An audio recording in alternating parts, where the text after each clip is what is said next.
I just think they symbolize so much about wanting to become an RD because you have to be really patient. Do you ever have so many questions and no one to ask, so they're just wasting away on Google searches you'll forget about in an hour or so? We had that same problem, and that's why we created the RD2BE podcast, a resource for dietetic and nutrition students looking for answers that their peers don't have. We are students Macy and Emily and registered dietitian Carl Barnes. We engage in conversations and learn from RDs. Join us weekly as we gain insight into the unique journeys of registered dietitians all over the country. Welcome back to another week of the RD2BE podcast. I'm your registered dietitian host, Carl Barnes. As always, we are here every week with a different registered dietitian. Our goal really is to give some resources, some exposure to the diversity in the profession, and really with this podcast of showing just how limitless your options are. Whether you're just starting out as a student or you're looking for that first job, the sky is the limit in terms of where you can go with your career, where you can work. And even if you've been practicing for a while, there's a lot of transition, a lot of opportunity. So this week we have a registered dietitian who's actually been around RD2BE. So she's one of our mentors of our mentorship program that we have. She's a sales representative, not just a sales representative. She's a registered dietitian.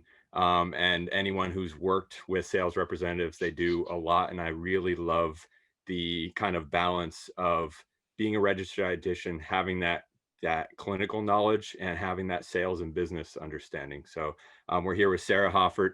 I'll let you introduce yourself a little bit more. Thanks so much for being here.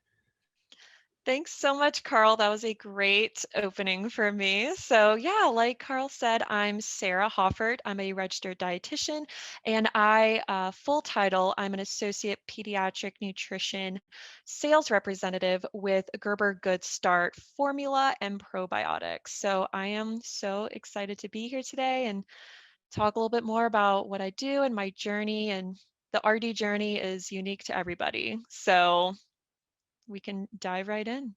Great. Thank you so much, Sarah, for taking time to talk to us again. I am Emily, your RD2BE from University of Maryland College Park. So we'll just start with the questions. So throughout life, we're told that success, it can't be measured one way or another. So what do you think makes you successful? Yeah, so I really had the mindset back when I was competing in high school and college. So I ran collegiately for a little bit. And really, I always just defined success as if I ran a personal best time around the track, that was a success. If I placed for my team, that was a success.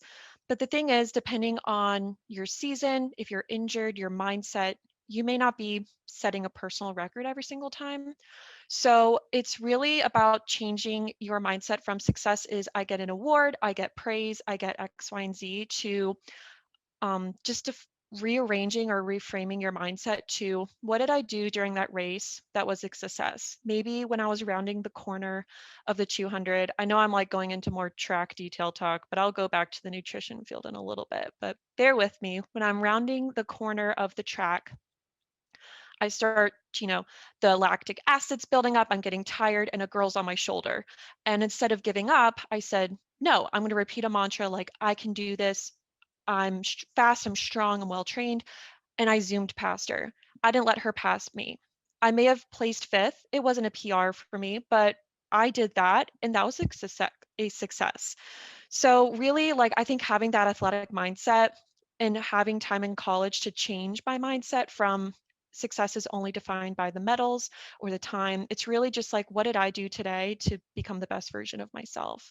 And I think in the RD field, we're all very focused on the mindset of we're presented with a problem, we're here for the intervention, and here's the solution.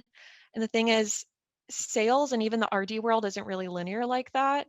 So in sales, Emily, if you're one of my doctors, I could say, Dr. Emily, here's this product. I really think it'd be great for X, Y, and Z patient. And you say, yes, registered dietitian, Sarah, I'll use that for my next patient. And I come back and you never touch the product.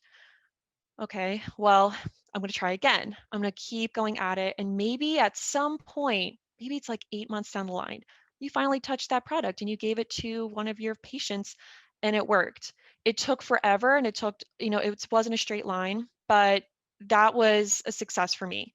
It took 8 months, but it was just you breaking through that wall and realizing, hey, maybe this is going to be good for my patient with X, Y, and Z problem. So overall, just reframing the mindset and realizing that anything you do throughout the day can be a success if you reframe your mindset to make it that way. Awesome. Interview's done. Case closed. That's it. That's all we needed to hear. Thanks, That was guys. It was a great time. great. No, that was great. I mean, when I like a lot of people, like when I was younger, I thought success had to be measured, numerically, or achieving something, like a reward, or what kind of what you were talking about. But like in college, I'm like, you know what? I made myself 3 meals. That's Yep. successful. I I made a well-balanced, well-rounded meal. Like those are the successes and accomplishments that we should really get into the mindset of, not only as dietetic students, but just in general. That was awesome. Yeah. So I I think it's think, so much healthier too. So yeah, it's just giving you, a positive mindset, not only on yourself, but like in life, like a more positive outlook. Great. exactly. Um, so I noticed, like when we were going through, talking before scheduling the podcast and stuff like that, I noticed you do have quite a bit of experience with children. So where did your passion for working with children come from? Yes. So it wasn't just working with children. I knew I wanted to be around children no matter what I was doing. So looking back at an earlier age, so like 4 or 5, my favorite toy were my baby dolls. I never touched a Barbie. I liked my stuffed animals, but they were my babies. I loved my baby dolls. And I knew I wanted to be a mom. Growing up, when I got asked, what do you want to be? I was like, I want to be a midwife because I get to help deliver babies. Or I want to be an OBGYN. But then I realized I had to deal with a lot of blood and a lot more medical school. And I realized, okay, maybe a different route. So I knew being around children was something that was really important to me. I think the maternal instinct kind of kicked in, and I had a stay-at-home mom, which I was really thankful for. So she kind of incorporated that as well. So by the time I got into high school, I was teaching at a preschool camp. It's interesting because the director of that preschool camp and one of the teachers were actually my director and teacher when I was 4 years old. Full circle, and it just warms my heart to have them still in my life. So by the time I was there, I realized, maybe I know nutrition was still there. I realized, okay, I do want to go into the nutrition field, but maybe teaching is where I should go. So I got into college, still had the nutrition major on the mindset, but I was in my freshman year, first semester, chemistry 101, biology 101, not a single nutrition class. And I realized, oh man, I don't want to do this. If this is all that nutrition is going to be. So I went to the career counseling center and I said, I'm so torn. I don't know if I want to be a registered dietitian or an elementary school teacher. And he said, all right, here's a test. It's 45 minutes. We'll find out at the end. Took the 45-minute test and he said, well, the results are in. You should either be an elementary school teacher or a registered dietitian. So it was split down the middle. And I was like, that was the biggest waste of time.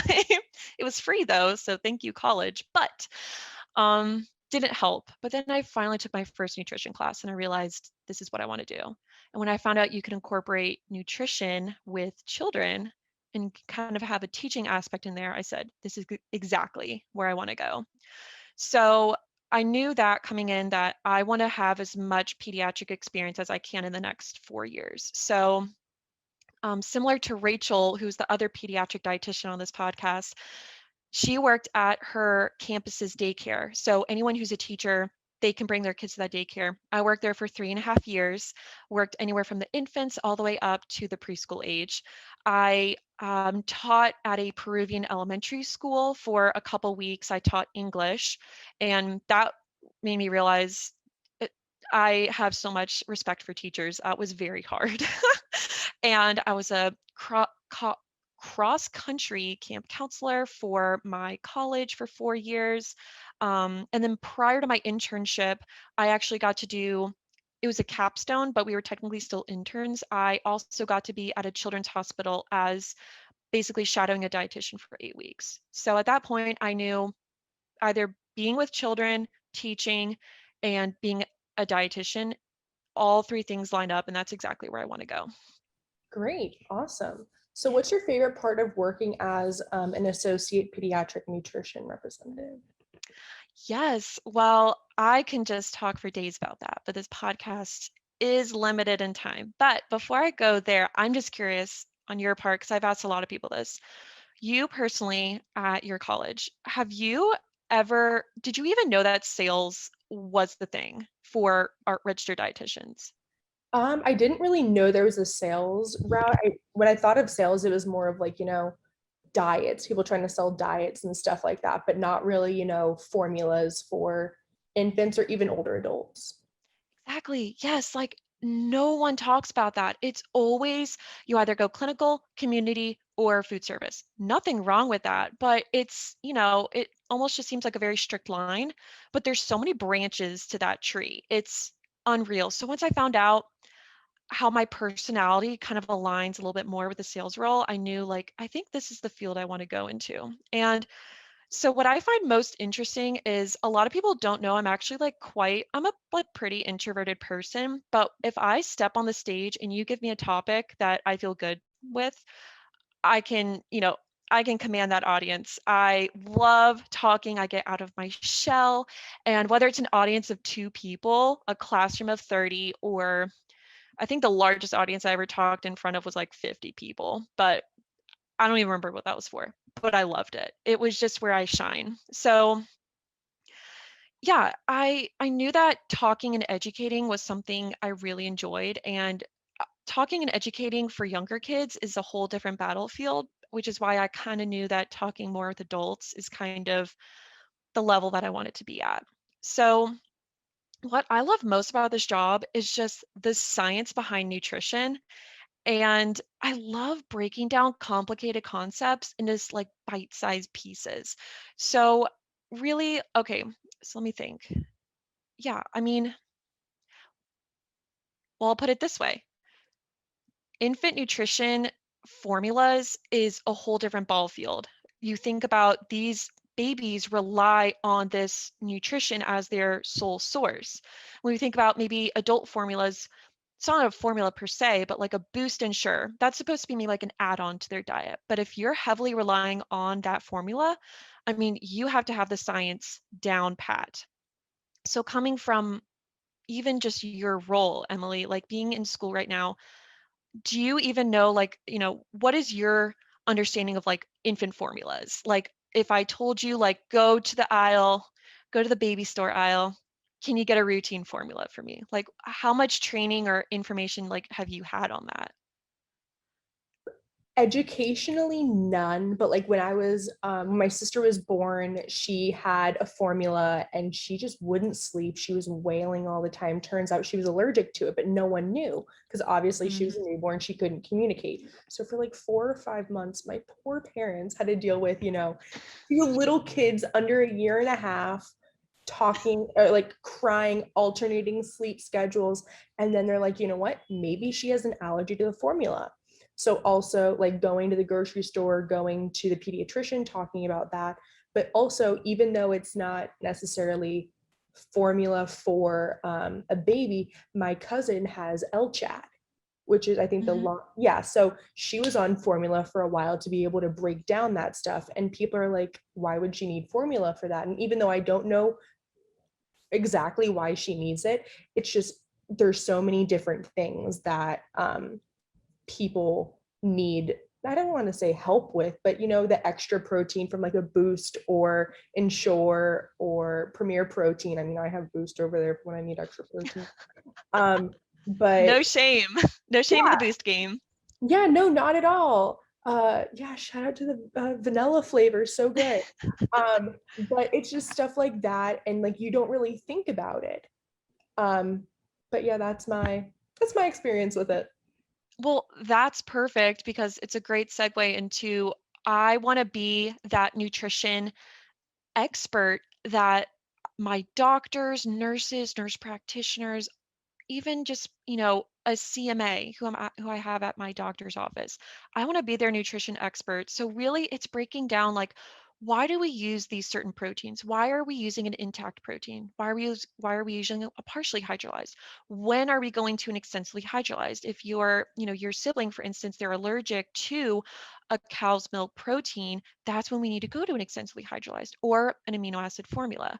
So I love breaking down those crazy concepts into something that's easier to understand. And I feel so much for moms because if you walk down the aisle, there's 50 or so different colors, formulas, it feels like all across, and it's really overwhelming. And even though I can't be there with them, I don't think I'm allowed to stand on the Walmart aisle and say, hey, I'm an RD, I can help you if you need it, and even present an unbiased opinion. But I want to be that for the doctors because a lot of doctors, like some of them do have a really great background in nutrition, but some see formula as all formulas are the same, but they're not.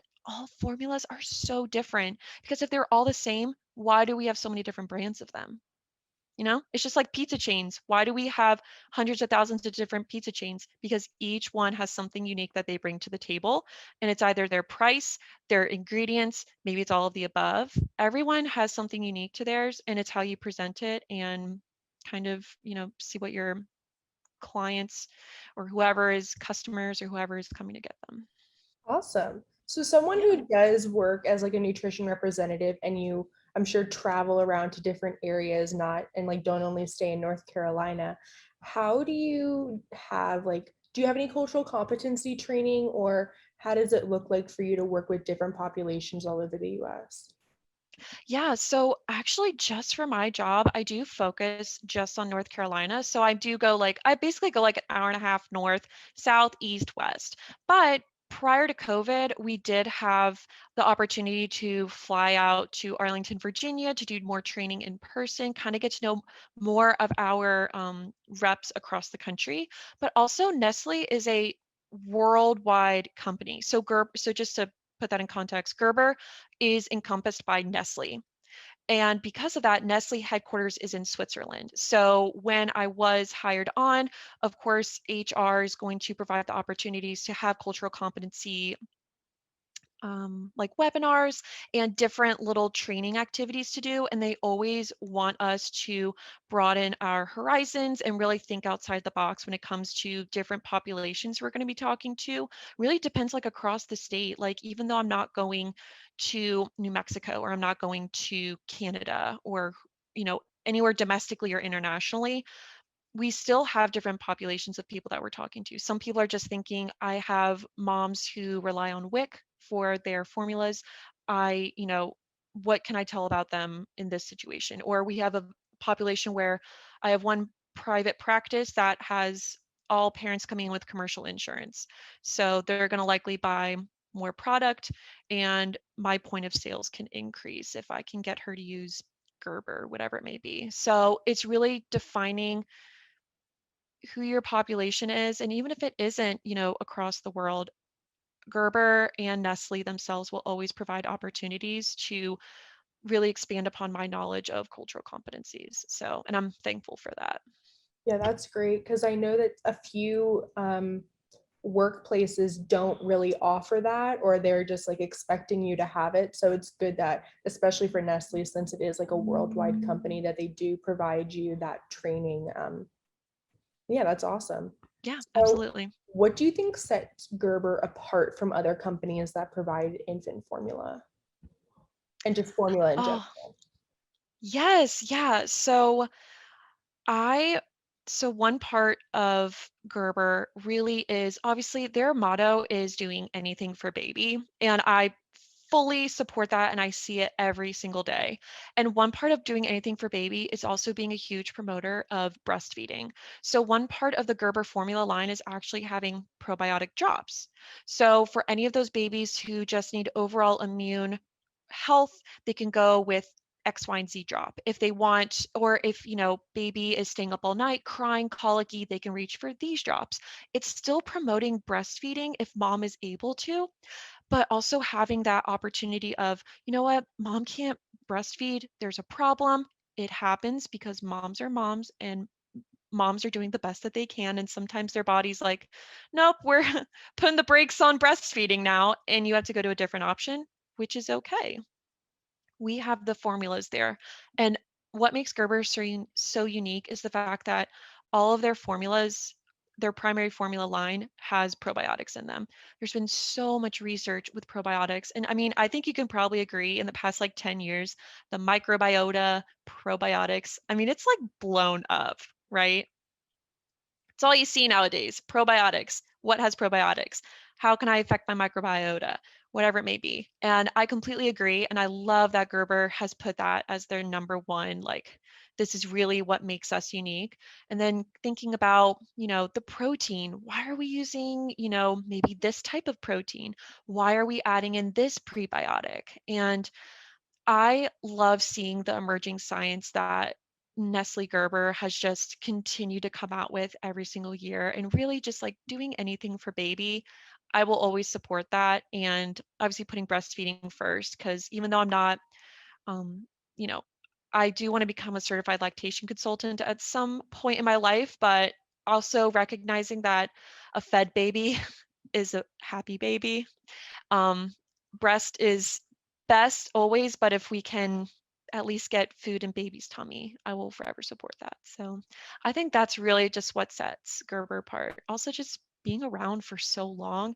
The Gerber baby head is just nationally, internationally recognized. And it's crazy even just bringing up, if I say, oh, I work for Gerber, bring up the Gerber baby head, and they're like, oh, the Gerber baby head. I'm like, that's me. Yeah, it's recognized. It's so cool to see that. Yeah, that's awesome. Especially because you said Gerber is so big and so many companies that are worldwide, even nationwide, they don't really care. They just want the money. But it's really Mhm. good to hear that Gerber's doing the things like the probiotic drops and Yep. putting, the best things that they can in this formula for those who, like you said, can't breastfeed or they need something additional for the baby and something like that. So it's really good to hear that that's like what they think best represents them. That's like great to hear. Um, Yeah. Yeah. yeah, so we got a question from a student. So what were some fun projects you did during your dietetic internship? Yes. Fun projects. So one that I actually really enjoyed, and I think we got credit for, I'm not sure, I think it was for volunteering. We got to do a kidney walk, which was where we basically met up in downtown Durham. And there was a kidney association in the Durham area. And basically, we got to do a 2-mile walk around town. And it was just for promoting, I think it was the kidney, it might have been like the Durham Kidney Association, but it was for a lot of the kiddos who are going through maybe it's kidney transplant, dialysis, whatever it may be. And what made it so fun is we actually had the renal team tag along with us. And it was so great to actually go outside the clinical world and have the renal team with us. And we got to go for a walk with them and find out more about, what these kiddos are going through. We got to see a lot of them in person and just seeing the support and really the difference that dietitians, doctors, nurses, everyone can make in the clinical world. And so that was one outside project that we did that was more just getting out of the clinical world and kind of just broadening our volunteering experiences, whatever that may be. And one project that I actually enjoyed was my enrichment project. So my enrichment project was specific for cystic fibrosis. I didn't know a lot about it, so I figured, well, let's learn more about it for my enrichment project. So I spent a lot of time in the collaborating with our pediatric cystic fibrosis outpatient dietitian. And that is quite a mouthful, but she just opened the door for me to what nutrition does for our cystic fibrosis patients. So one thing I really enjoyed was, again, I loved presenting my project. I was very nervous, but I loved presenting it. And I created this little animation that showed what happens in the body of why these kids are getting, not kids, but I mean, most of the population who have cystic fibrosis are kids because it has a short lifespan. But for the most part, realizing how does the CFTR protein work? Why is this gene? What happens when the gene mutates? And then it was, what is the movement of chloride and sodium looking like inside the body? So again, it's a very simple animation, I'm not very tech oriented, but I could go to PowerPoint and set up an animation of showing ions moving in and out of a cell. And that was really fun. And I love, again, breaking down a complicated process into something so simple that really anybody could understand it. So those were probably the two, probably like funnest projects that I had going on Yeah, back at definitely. Duke. They sound interesting. That's awesome. So, Yeah, you can make anything interesting as long as you like you make it your own. You know, you make any dietetic internship. If you really want to make the most out of it, it's all about your attitude. So I completely support that. definitely, for sure, 100%. So Carl prefaced a little bit earlier that you were a mentor for the RD2BE mentorship program this Yes. past spring iteration of spring 2021. Would you mind just talking about like your experience with it for prospective people that'll be doing it, people that have already done it, stuff like that? Absolutely. So I cannot recommend it enough for anyone who's already a registered dietitian or a person who doesn't really know what they want to do. It could be, I don't even know if I want to go into the nutrition field. That's okay. Maybe if it's even on the horizon, just sign up. If you are early in your college career, you're late into your college career. If you're a dietetic intern, honestly, it's really open. I think it's really open to just about anybody who has a little bit of time and wants to collaborate with someone. So for me personally, I decided to take on two mentees, and one of them really wanted to learn more about the pediatric world. And that's also why I said I think we would be a really good match because I have a lot of experience in the pediatric realm. So we got to talk a little bit about her projects, like what's she doing. I got to provide insight as to like what my job is. And really it's kind of just opening the floor for them to ask questions. Because I feel like the more you collaborate with dietitians or even people who aren't dietitians and you want to know what they're doing in the nutrition field, go for it. I think the more people you talk to, the better. So I got to talk with her. I think she's a junior, so she's considering the internship and going from there. I broke down here's what the internship is like, here's what the RD exam is like, here's what working world is like.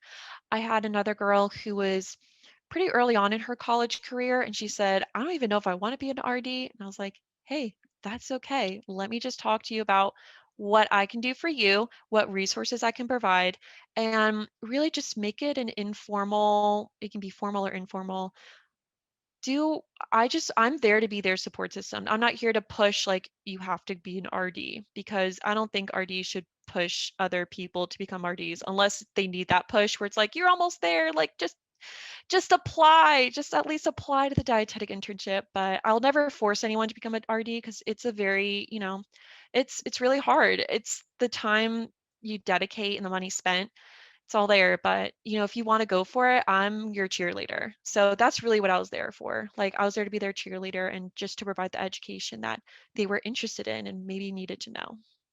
Great. Thank you so much. And I guess the last question I can finish it off with is, what's your favorite food? Oh my gosh, what a good question because I do have an avocado tattoo on my wrist and it's not my super favorite food, but it's definitely up there because I do have it tattooed on my body for life. But I love avocados, and I just think they symbolize so much about wanting to become an RD because you have to be really patient. If you go to the grocery store and you pick out an avocado and it's as hard as a baseball, you're going to have to be patient. You can't, I mean, there's some things you can do scientifically to speed them up, but for the most part, you just have to be patient, wait it out, and when it's ready to be opened and enjoyed, it's kind of like your RD journey. You have to be patient during your undergrad, you have to be patient for learning about if you match to a program or not. You have to be patient for getting through your dietetic internship because it's going to probably feel like the longest year of your life for a lot of people. I'll be completely transparent there, but it's just about being patient. So that's why I love avocados. So we started with Haas, phenomenal. Haas avocados can now sponsor me if they'd like. We started with, how do you measure success? And then we ended with dietetic students equal avocados. I love it. It's perfect, sandwich to the great information that you gave to us, but I do appreciate you taking your time to talk to us. Like I didn't know that much, like if at all, about like infant formula, things of that nature, but it's really good to hear that there isn't only community food service and clinical, that there also is a sales side that I didn't know about until, a half hour ago. And that's why I think it's really important for us to be like interviewing all of you guys, because we don't know about all the opportunities that are available to us. And also with the mentorship program, because like you had students that probably were like, I didn't know you could do sales either. So it's just opening, that's at least 3 other people that you touched to share that sales with. So I do appreciate that so, so much. Yes, of course. I love coming on here, sharing the word, giving the experience. Because again, like, even I didn't know that sales was a thing when I applied for the job. And then, here I am. I'm talking about it on a podcast now. Who would have thought? Who would have thunk? I really like the metaphor. I didn't see that one coming. You got me debating a fruit or vegetable tattoo for my next ink, but I will support it. but I really like that you were able to expand a little bit on your role and kind of learn like how you've grown in it, because I think a lot of students, especially, and a lot of dietitians who might not have exposure to industry in their practice, without having that exposure, understanding of that parallel between industry and the science, can Mhm. bring a lot of misconceptions and sometimes some negative connotations. And obviously every practice area has some fantastic people and some bad apples, but I think having that exposure is so great. Yeah. So thank you so much, and thank you for being a mentor in the program. We can't do it without great RDs like you. Yeah, of course. I will be back again this fall. So if you have any more mentees, I will be here. We will happily take you up on that offer. We had so many students, and like we're so excited that we have so many students, and we need more RDs because the ratio is like crazy. It's like 1 to 4, 1 to 5, the RD to student ratio. So we do, like, it's so important for RDs. I mean, they are such big advocates for like giving back and stuff like that, but the mentorship program with over 50 RDs, really highlighted how willing they are to give back. So thank you on behalf of the podcast, but also the mentorship program, because we couldn't have made it successful without you guys. Of course, I want to see the RD to be mentorship grow. So let's make it happen.